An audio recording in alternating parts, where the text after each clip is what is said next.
Greetings friends, I'm Rob Chapman, and 15 years ago on the 28th of April I shot my first ever video with a guy called Captain Lee Anderton. Not a real captain. It was a Slash Gibson versus Epiphone video. I had ridiculously long hair, he was just Lee, and I told him that he had to be the captain.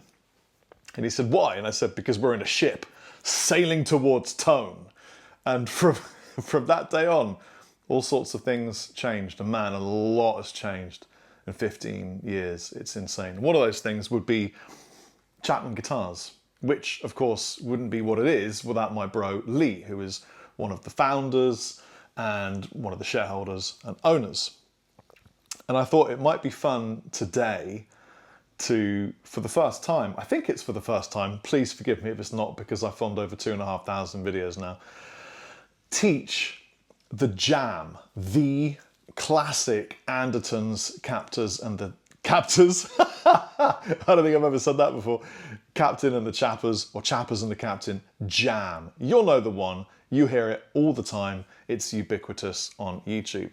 It's really good for two things. First thing is it's fun to play and it's really easy. The second thing is that it's really useful for teaching you how to play lead over rhythm. And so today in this lesson, I'm just going to teach you how to play it. It's really simple. I promise you, you can do it. It's not hard at all. I'll give you close-ups and then I'll show you really quickly just a couple of the little bits of lead that you can do over it. And I really hope that you enjoy this lesson and that you've enjoyed the last 15 years of myself and Captain Lee Anderton making ridiculously crazy videos, either on the Rob Chapman YouTube channel or over on the Andertons YouTube channel, which is where our content goes. Now, I know this is the Chapman channel, but we're a little bit incestuous, you know what I mean?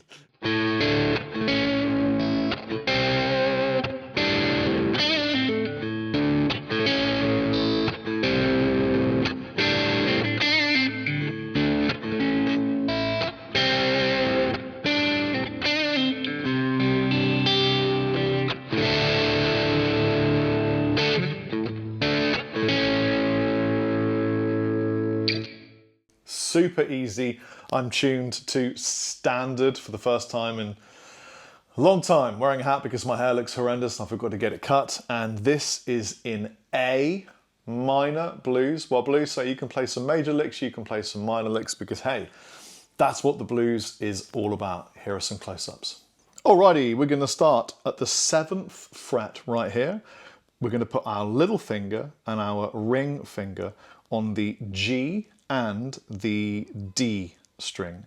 So they just sit together, 7th fret, and all I want you to do with your right hand is pick the A string, like that, and then pluck with these fingers the D and the G string, so that you get... You can give them a wiggle if you want a little bit of that Southern American, you know, feel. You can treat a dyad or a small chord just like you would do a piece of lead and you can wiggle it around. So once you've done that, I just want you to put your second finger behind the little finger on the G string and then remove your little finger. So you get this. And now I'm gonna pick the A string and peel off the D and G at the same time. So you go pick, pluck, pluck like this.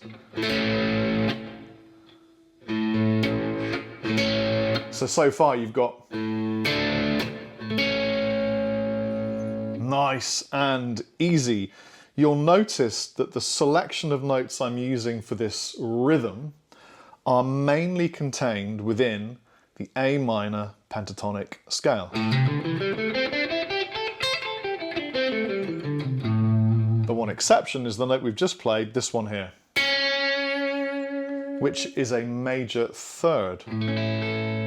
Blues plays around a lot, I've just dropped my pick, between the major and the minor tonality. So it's okay to use that major third. And you could put that in your lead playing.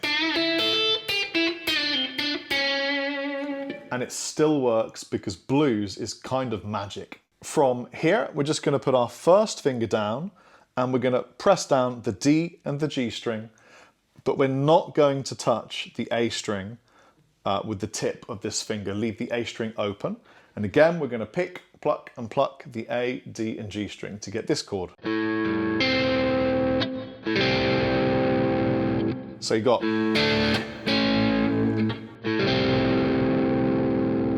and then from here, put the little finger down on the G string at the 7th fret, and you're going to get this chord. Which is a bit like a power chord if you just isolate the first finger and the little finger. But we're adding that A string open to it. So this is the whole round riff.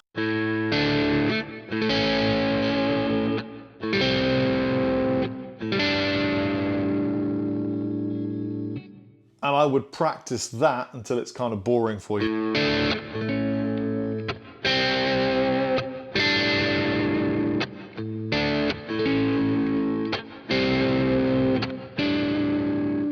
You'll notice that I'm slapping my hand on the guitar to keep time. And that's something that I would also recommend as a good thing for you to do.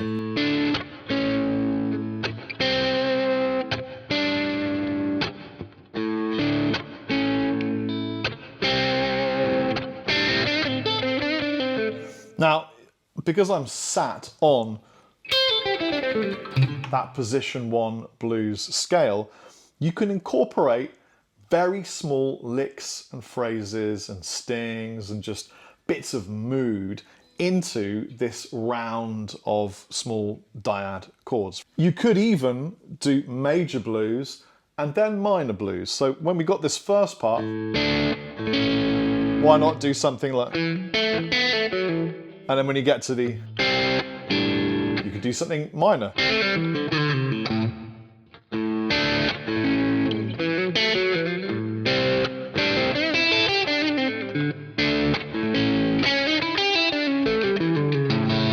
It doesn't matter, you can play between the major and the minor. The turnaround is just, I'm doing a kind of a C chord, so I've got my second finger on the 3rd string A, my first finger on the 2nd string D, my 3rd finger is on the B string at the 3rd fret, and my little finger's just underneath. Looks like a G chord if I bring those 2 fingers up, but it's a C chord. And then it is a D chord, but I don't play the bottom string. I leave that E string open. So to incorporate those chords, this is how I would play it.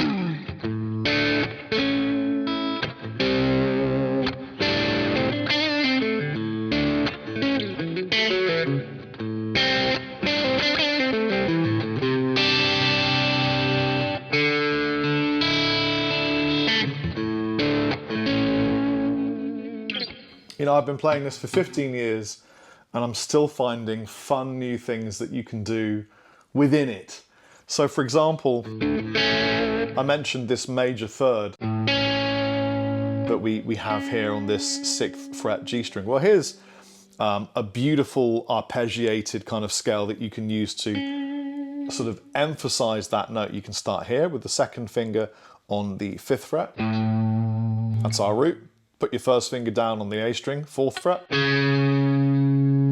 can slide that along. So you go, and then play this 5th by putting your 3rd finger down on the 7th fret. So you've got, and then we're going to do the same 2 notes on the D string. Well, not the same notes, but the same position. So then we're going to go to this major 3rd note. I'm only bringing these fingers down to show you where I am. You can leave them around here. Then I'm going to play a semitone above that on the G string. 1st finger down to the B string at the 5th fret.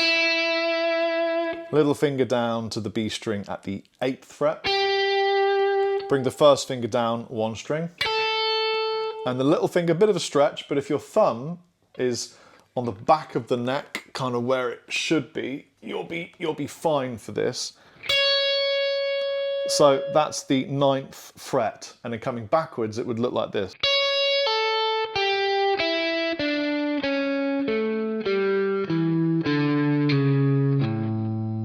Got that?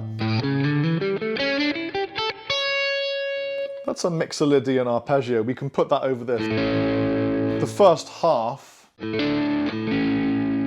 can use that if you'd like to.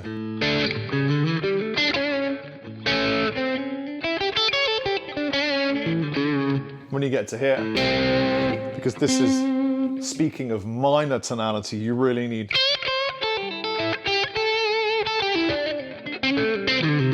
You need those minor intervallics in that B minor blues scale.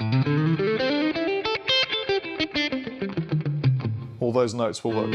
When you get here, it's really up to you. The only rules governing what you play here are the notes of the chord. I would just play A minor blues, keep it super, super simple. So there you go, there you go. That is the J-B groove. And I hope she serves you tremendously well. There you go. Now you have what I believe we named J-B groove. And that's because it was based upon an old James Brown drum beat. Actually, I'd forgotten that. It just came to me. Have a great day. Take it easy. Chappers out.